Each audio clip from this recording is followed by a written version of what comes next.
So welcome everybody to the third interview. Yes, thank you, Latavia, for joining us. And I'm going to do something that I don't ordinarily do, but I'm going to share screen and pull up Latavia's bio off the website for the Thousand Goddess Out there. So we have it in front of us. And Latavia, I have a question for you. Yes. Do you go by Doyin? Like, what is your, or Yeye? I know with Yeye, I mean, Yeye was like her formal name.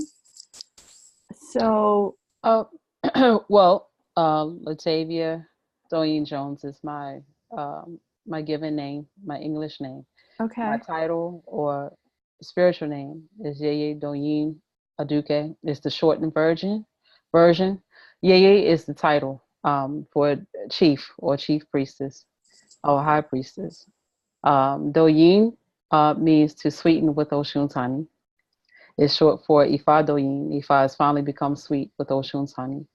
And Aduke is our spiritual family's last name or family name. And that means offspring of kind-hearted people. Yep. That's beautiful. For the interview, for our purposes, Doyin is fine. Yeye Doyin is fine. Okay. So this is good for me to know when we have the gathering that day then to introduce you properly. So Yeye Doyin. Am I saying it right? Doyin? Yes. Doyin. Mm-hmm. So, and I don't need to leave this up through the whole interview, your bio, but this is so fascinating because it says that Yeye Doyin is a princess of royal birthright. Mm-hmm. That's just like amazing. I don't know. It actually exists.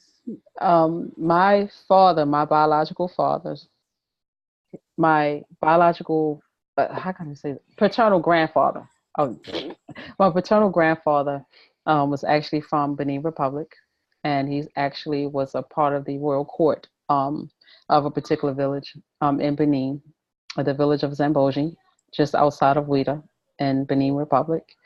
And so there were no girls born. And I was blessed to be able to go back and claim that. And so that's my royal blood. Mm-hmm. Wow. Yeah. So interesting.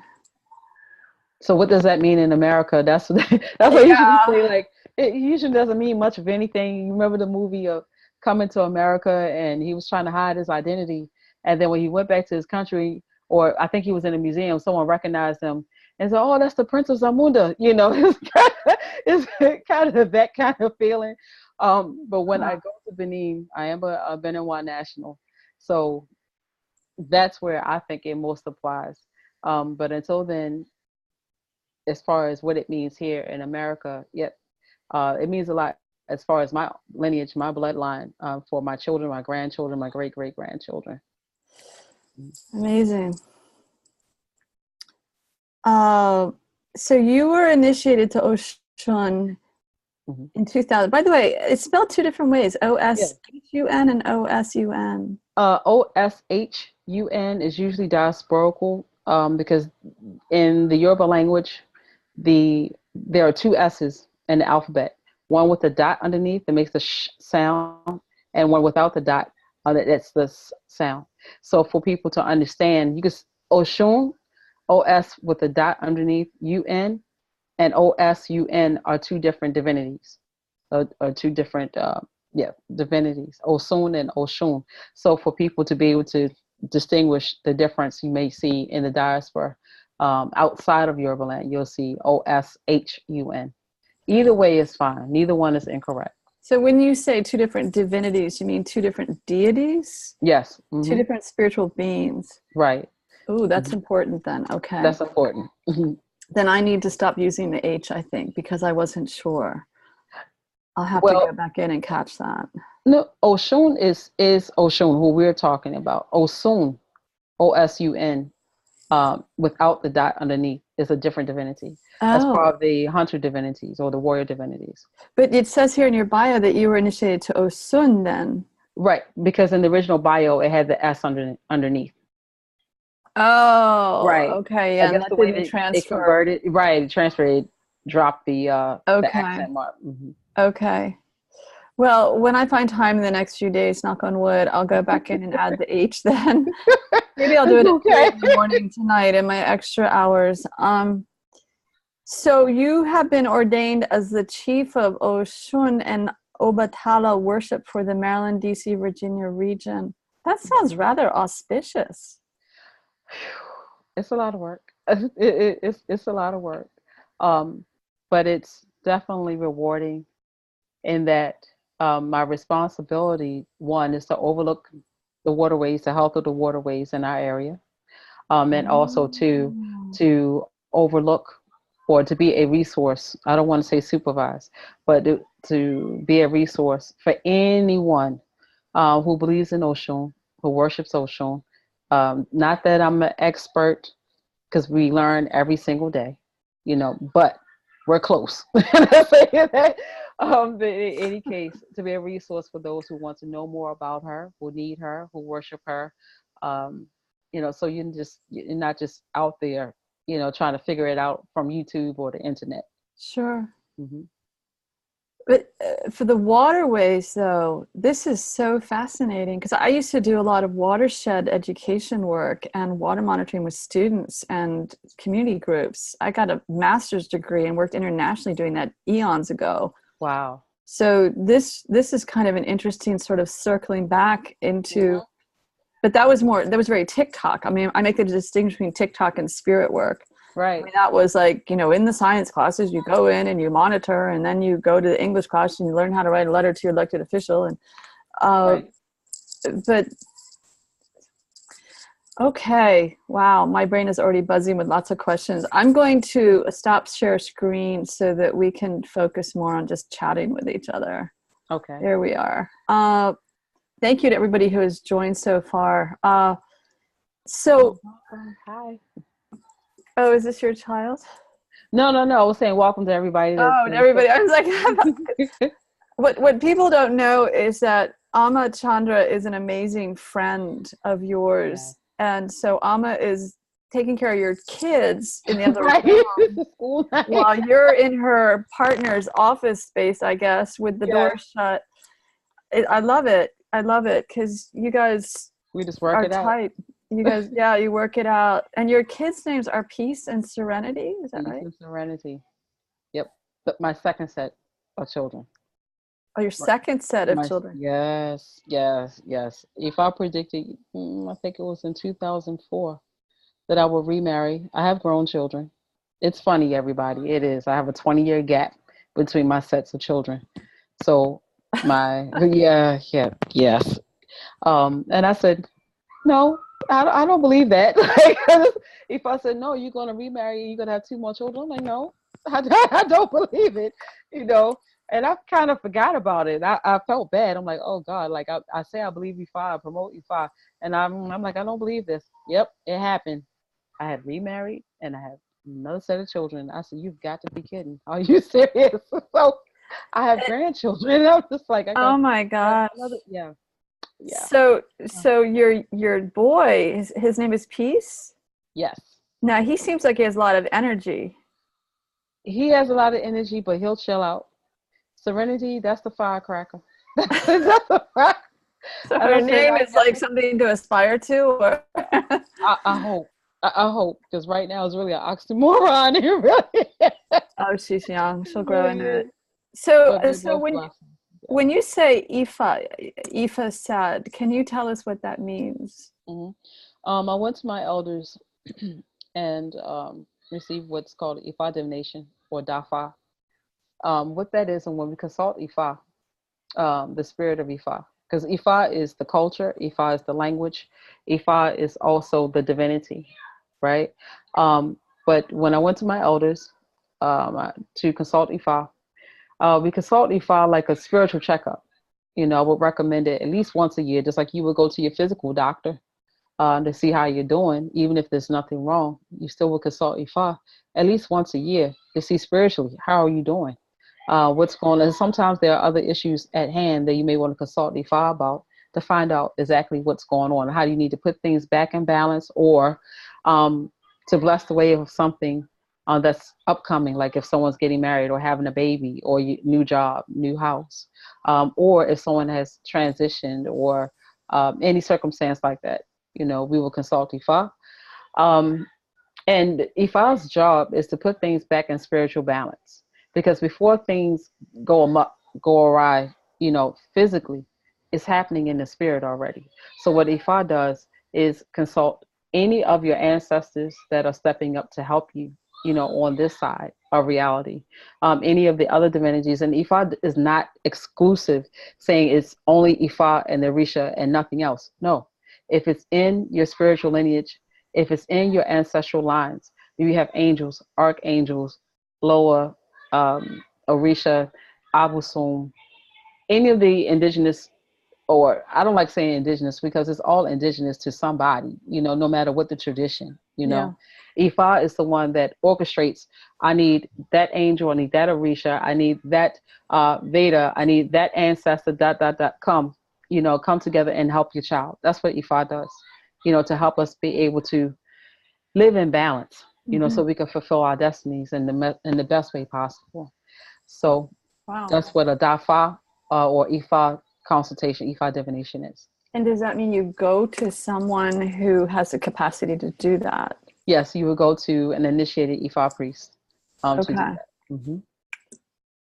Wow. And is there someone like that in the Maryland, D.C. area? Yes. And also to... Oh, you're the one in the area. No, there's several. There's several. My own godfather or teacher in Ifa is the Owisha Woneakbaye Ogunwande Abimbola. He has been, how do you say, announced by even the United Nations as a national treasure, as a world treasure. He's 85 now, 85 years young. Wow. And he has been his title, Owisha Woneakbaye.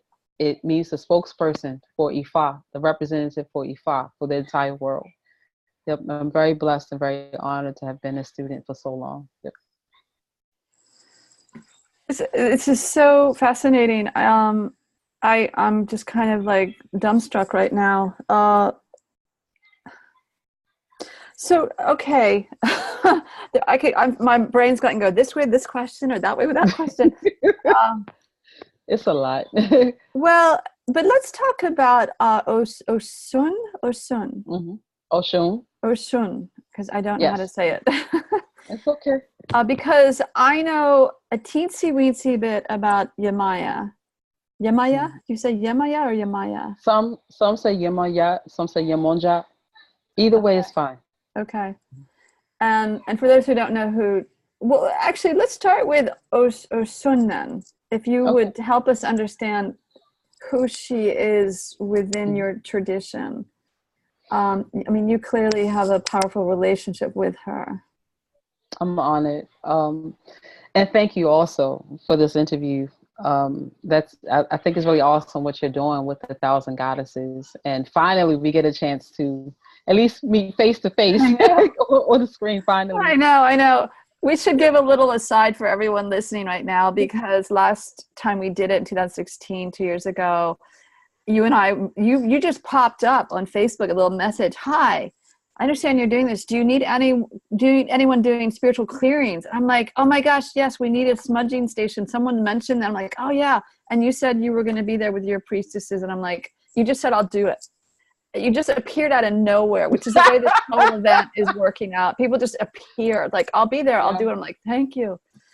But then you weren't able to make it that day, but your priestesses came and they were so beautiful, all dressed in white, and they had sprays and smudge, smoke and herbs. And I mean, you guys just stepped right in, and it was a beautiful line of people being smudged. And I mean, of course, ceremony like this, we have to have a smudging station. Mm-hmm.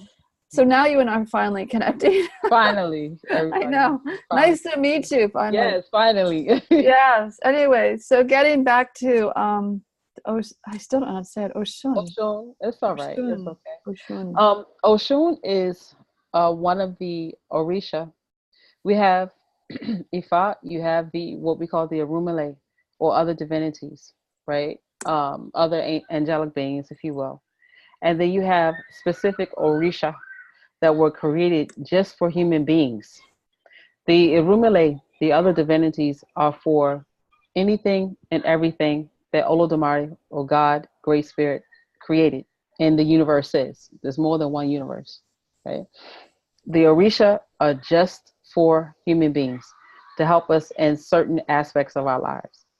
Oshun, they say, is one of the youngest that was created, and she is the only one that has the responsibility of bringing unconditional love into the world. The only one. Nobody else wants it. Yemonja didn't want it. Shango didn't want it. Ashu didn't want it. Ogun didn't want it. You know, all of them will help you with money, with children, with business, with wives, with husband. But when you talk about love, they don't want it. It's the hardest job in the universe. So God gave Oshun the job of bringing unconditional love into the world. That's our primary responsibility. And how hard it is. You know, when we turn on the radio, most music is about what? Love. Either needing it, losing it, being hurt by it, being blessed by it. You know, and they said, well, I say, of all the languages in the world, I don't care how many languages there are in the world, God understands love. So it doesn't matter if you're speaking a different language, I'm speaking a different language, you know, but when we come together in love, that's what God understands. And that's her work. Yeah. Yeah. Yeah. But she also is, I guess you would call not supervisor, but she's gifted in the areas of intuition, of actually political strategy. She's also about beauty. Now, people oftentimes will represent her as this laughy, giggly, Barbie kind of chick, which is so far from who she really is. Yes, she laughs when she's upset and she cries when she's happy. But when it comes to beauty, if she holds the mirror, she looks at the reflection in the water, because it's not because she's being vain. You're only as beautiful as your ugliest part. And that's the part that she wants to dig deep and heal you of. You know, if you have low self-esteem, that's where she is. She'll get in it with you, you know, cry, snot, and tears. Like, come on, let's heal this. You know, because if you have anything that is that you're not feeling good about yourself, that interrupts your relationship with God as God's creation, right? So Shona's like, let me hold you, you know, let's deal with this, you know. So whether it's, again, feeling that you're not worthy of anything, feeling that you're not pretty or you're not handsome, or feeling that you don't have the capabilities for something,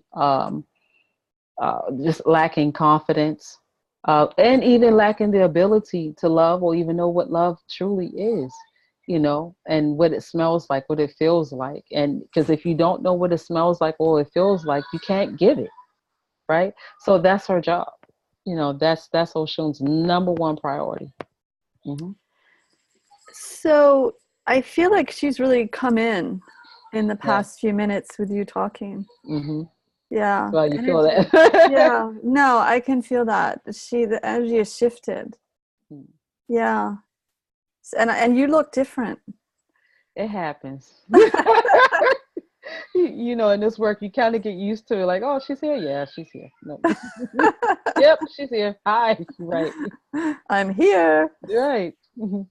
Which I guess I didn't really think about it, but it's to be expected, as gifted as you are. Oh, know, it's an honor and a responsibility. We can't.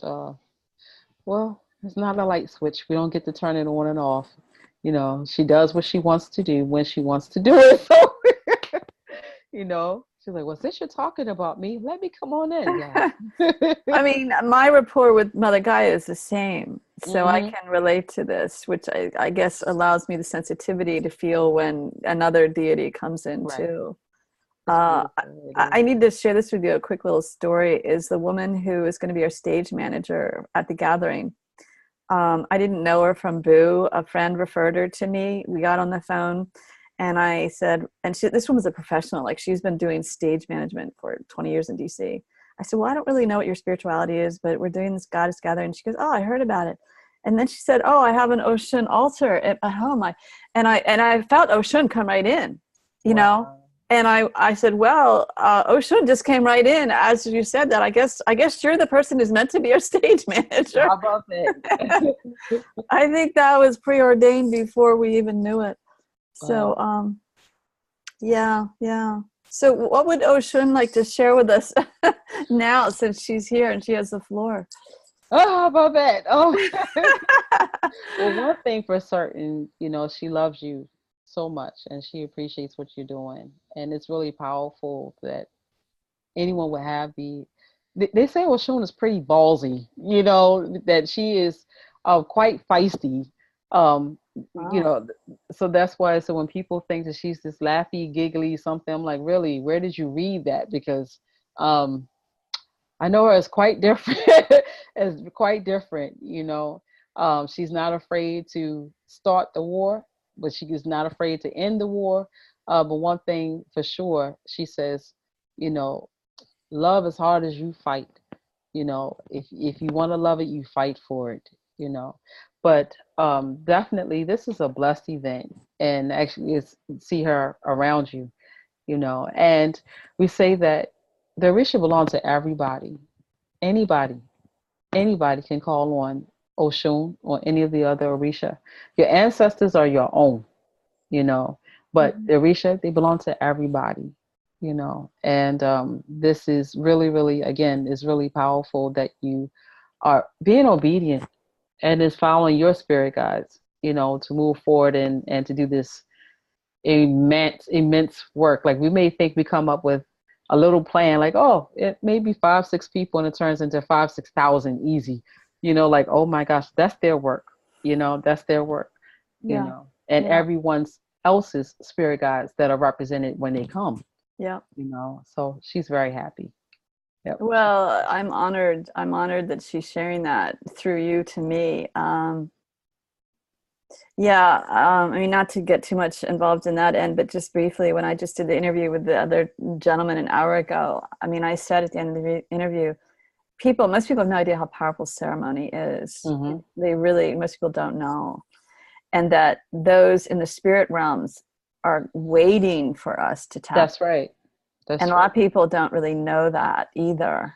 But the spiritual council in coordinating this gathering from these realms, you know, they're not small change. Right. And they're waiting for this. They're waiting for us to be the ground crew. And you understand everything I'm saying. They're waiting for us to be the ground crew for what they want to have made manifest. That's right. Here on Earth, because this event is not just on the mall, it's a global grid. I mean, there were people in this interview an hour ago with this woman's messaging from Egypt. I want to do this in Egypt. And another person in Ireland. And it's all over the world. Let's go. I'm ready. Let's go. You want to go to Egypt? Let's go. I don't want to travel right now. You go ahead of me. Oh, we're going to wait a little bit, but we're going together. For sure. Yeah. All right. We'll talk about that later. Okay. So talk about then the water connection with Osun, because I'm so fascinated with this. Well, Osun is the river, but all rivers don't belong to Osun, but there's no water that water will refuse, you know. And let me explain that. There are particular attributes, there are particular requirements or characteristics to us initiated folk that we can walk up to a river. I'll say, okay, let's find out what's the matron or patron divinity of this particular waterway, you know. And there are certain, like I said, attributes that I will know that if this is an Osun river, if it's a Yemonja river, Yemonja could pop up in any water body that she wants, whether it's ocean, whether it's river, whether it's creek, whether it's run. But if that is the only waterway that you have access to, and let's say even if it's an Oya river, right? But you want to give an offering to Osun, you know, there's no water that water will refuse. You take your offering. It's only polite manners that you take also an offering for Oya as well, if you know that that's an Oya river, for example. And you know, you make your prayer, you give your offering. But there are certain things that are dead on that will tell you if it's an Osun River or not. The color, you know, is one. I don't want to say too much because it is sacred, not information. I would say sacred technology. Someone used that term, and I kind of like it. But the color is always kind of goldish. No matter how hot it is in the DMV, no matter how humid it can be, it's always cold, no matter what. It makes no logical sense, but it's always cold. You You said know, DMV? yeah, the DC, Maryland, Virginia area. Oh, okay, okay. Anywhere in the world. But since this is my, I guess, chieftaincy area, my expert area, so to speak, but I am supposed to know as best as I can, because we are very blessed in this area where we could just walk up to any waterway, you know, and do our religious or our spiritual something without having to be, you know, heckled by police or the authorities, as long as you're not polluting. Because, for example, in New York, you can't do that anymore.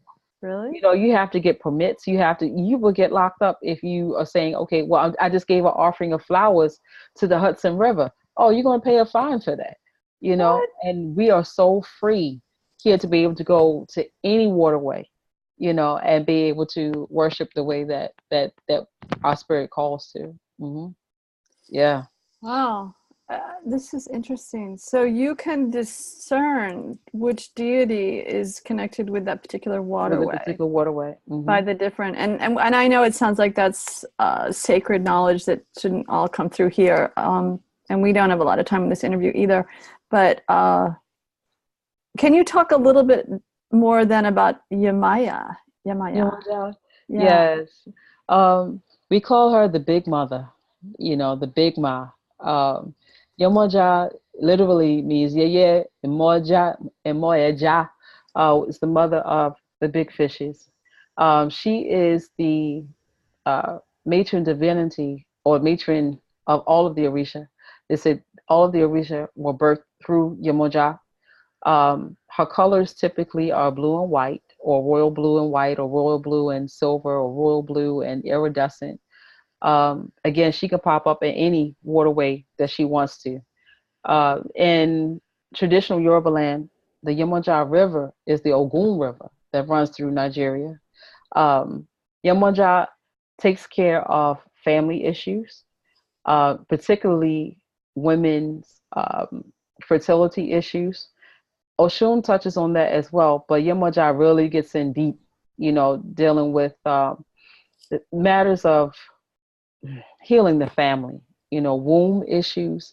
Because particularly as women, when we get upset about something or we carry our hurts, it goes to our breast, it goes to our womb, you know. And so it's no coincidence why women are having the highest rates of cancer in the world, you know, because we're carrying so much pain. Yeah, right? a lot of repressed energy there. A lot of repressed energy, you know, which is another thing that I believe that the 1,000 goddesses are coming together or have come together in council to release that, because until we do, the earth can't heal, right?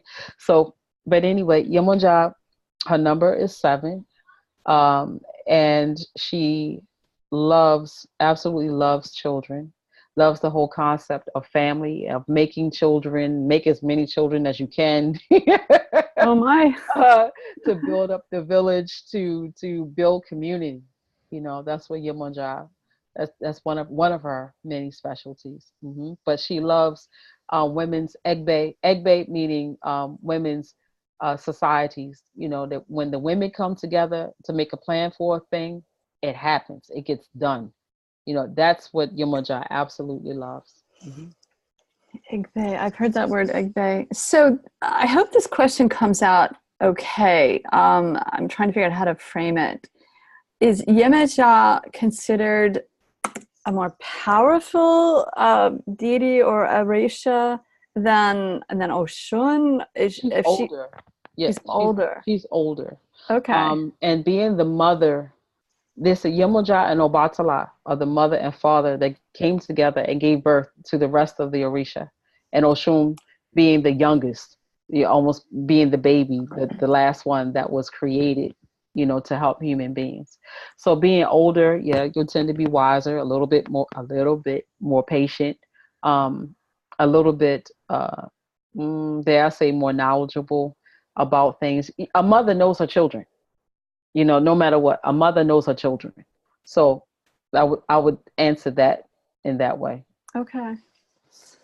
Now, when you and I were talking the other day, and I mentioned that the water cauldron, because not only are you going to be doing the ceremony there at the base of the goddess sculpture to invoke Osun, but you and your priestesses are going to be putting together the African Diaspora altar. And I mentioned to you, I kind of asked, I didn't really ask, I kind of just told you. I was like, thank you for saying it's okay. It's okay. Because you have the West altar for the African people within this 4 altars to the 4 races of the planet at the goddess gathering. But we're going to have this huge iron cauldron there that people are invited to bring their sacred water. And everyone who's coming is going to be invited to bring sacred water to pour into the iron cauldron. And I was telling you about the ceremony briefly that happened at the gathering in 2016.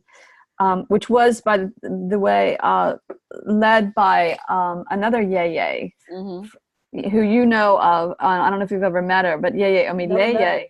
Yeah, yes. But she came up from Asheville with Chief Olu, her husband, to lead the ceremony that month or that year, that fall. And Chief Olu is very gifted too. And so at the water cauldron, at the water altar, he did a mini spontaneous ceremony for the divine masculine. And because the iron cauldron is, Ogun is the god of iron. And I know this teeny little bit, you know so much more, but it was the most powerful part of the whole day was when he did that mini ceremony and pulled this massive conduit of light down that was waiting to come in. And he had the gifts to do it right there. And it radiated the mall hugely. I mean, for those who know Hawkins scale frequency, it radiated to 12,000 Hawkins scale frequency. Anyway, yeah, so, but then you said that, I love what you said. You said, that's deep. I'm like, well, the cauldron's not going to be that deep, actually. Don't go swimming in it. But you said that Ogun is your father. Yeah, Ogun is my spiritual father, or my patron divinity. My biological father was initiated to Ogun. My late husband was initiated to Ogun. I'm a daughter of Ogun. So Ogun runs pretty close in my veins, Yeah. Ogun being the divinity, yes, of iron. He's at the core of the earth. They say he is the warlord. He's an expert at going to war, but actually he goes to war to make peace. He's a very peaceful divinity. He is the patron divinity of surgeons, of soldiers, anyone that deals with iron in any way, believe it or not, car dealerships, if they tell the truth. Right. But there's so many, and it's, if I could use the example in the Native American tradition, but in all traditions that have soldiers that go to war, and I think this is the problem with our vets, besides, the government does not treat them well when they are giving their lives, putting their lives on the line for all of us and people that they don't know, and yet they come back not being taken care of, but in any other culture, when soldiers go to war, you can't just come back from war and go back home. There are rituals that Ogun priests and the like, no matter what the name is, the energy is still the same. They will come back to the Ogun priest. So Ogun priest prepares them for war, spiritually bathes them and put a spiritual layer of protection over them as they go into war. And then when you come back home, you can't just go back to your house. There's something that has to happen in your spirit and in your psyche to take you out of war mode.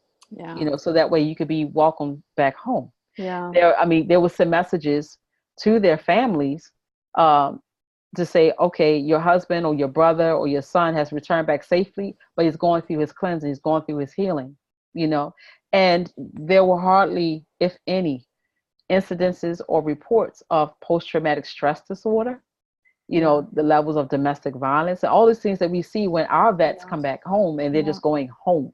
There's no cool off or calming down. You have to calm your spirit. You can't just go to war and say, okay, now I'm going to sit and watch cable. You know, it doesn't happen that way. It's not supposed to happen that way.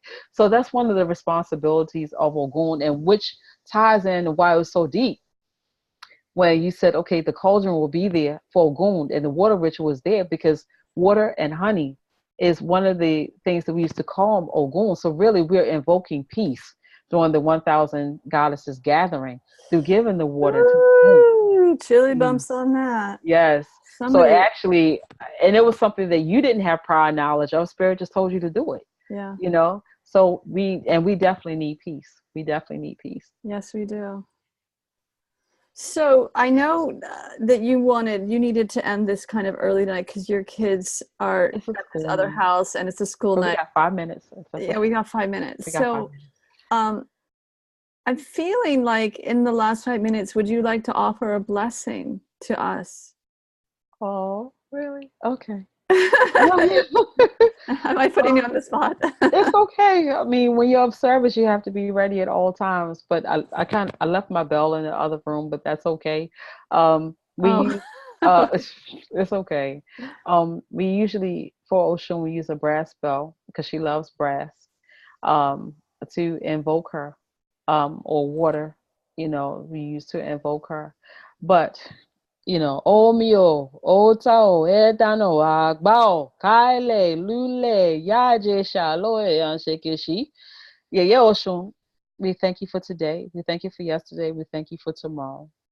We thank you for this opportunity through Marie and all of her spiritual counsel, all of her spirit guides, and of everyone that is listening, everyone who will listen to this recording. We thank you for bringing us here, gathering us here together in the name of peace, in the name of love. We ask and pray that you continue to bless her, bless Marie and all that she needs from spirit and from physical resources to make this event happen. We thank you and we ask you to bless everyone that has any hand in putting together the 1,000 Goddesses event. We pray for safety. We pray for love. We pray that the voice and the messages of the council will be able to manifest and come through clearly. We step aside so that spirit could come through and do what you've been waiting to do, not just for the attendees, but for the world. So with that, we thank you. Ashe. Ashe. Love y'all. She really is here. Her love is very powerful. It is. It's so beautiful. I kind of feel like I'm in a la place right now after that. You should eat something sweet. When we finish the interview, you should eat something. Everybody should eat something. Eat something sweet. She loves sweets. We should eat sweet. Yes. So we go in the kitchen and get spoonfuls of honey. No diets tonight. No diets tonight. Late night snacks are allowed. Do it for Osun. Do it for Osun. Please, please. Even if it's yourself, hug somebody. Yep. Because we've gotten so afraid of, touch therapy. That's part of who we are. You know, we're going to have a hugging station at the gathering. This woman actually is going to come specifically to hug people with her friends. See, I might be first. Okay, so. You're allowed to be first. Okay, thank you. So, okay, it's a quick question that I know we need to wrap up, but I imagine that Osun would love us to bless all the waterways also. Mm-hmm. You know, because the waters of our world need all the love they can get. They need help. As much toxins that have been dumped into them, no one's talking about anymore the Gulf oil spill and so many of the waterways that have been, the Anacostia is the most toxic waterway of our area here on the East Coast, and that's just physically talking. We're not even talking about, spiritually, all the blood that have been shed in our waters, and as our indigenous Turtle Island, families say, the water is the blood of our mother, of our earth mother, and what happens when someone has blood cancer? It goes through your body, all over, nothing goes well. Yeah. So in that, I don't doubt it. We're just going to flow and see how that's going to manifest, because it will. And we need to pray for our water every single day. Even if you go to buy bottled water, the dioxins that are given off by the plastic, that we thought plastic was a good idea. Yeah. It's a horrible idea. Yeah. And it never breaks down. So all the things that we've been putting out, all that trash in the barges that go out of New York, they go out of California out to, I forgot the name of that.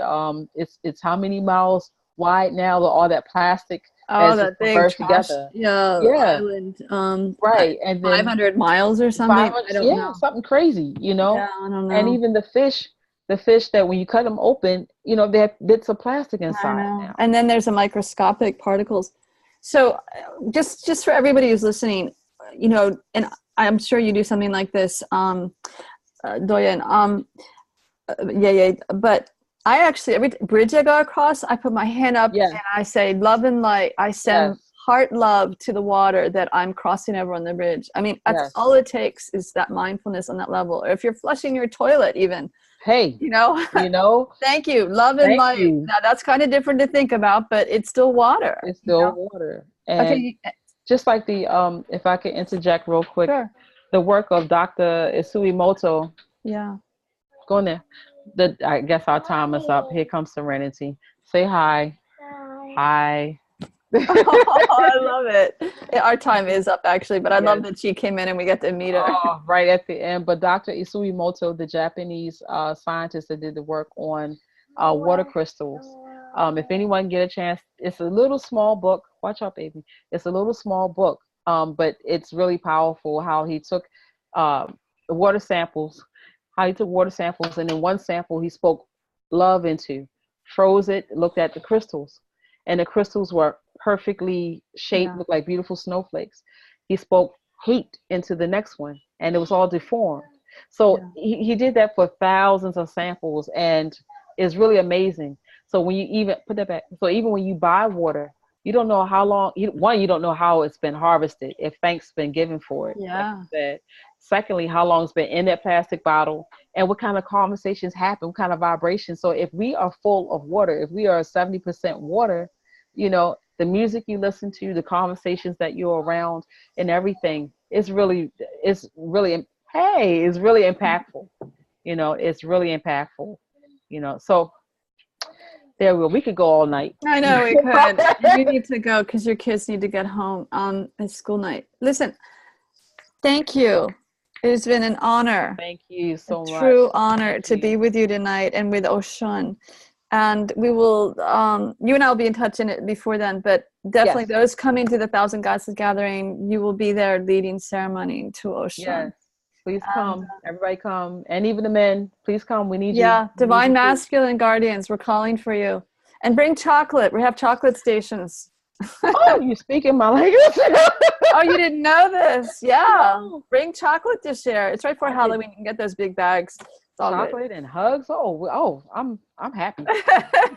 It's a goddesses gathering. We gotta do it right. Thank you so much. Love you. Talk to you soon. All right. All Love right. you too. Good night. Good night. Right. And good night to everybody. The recording will go out tomorrow. Hugs.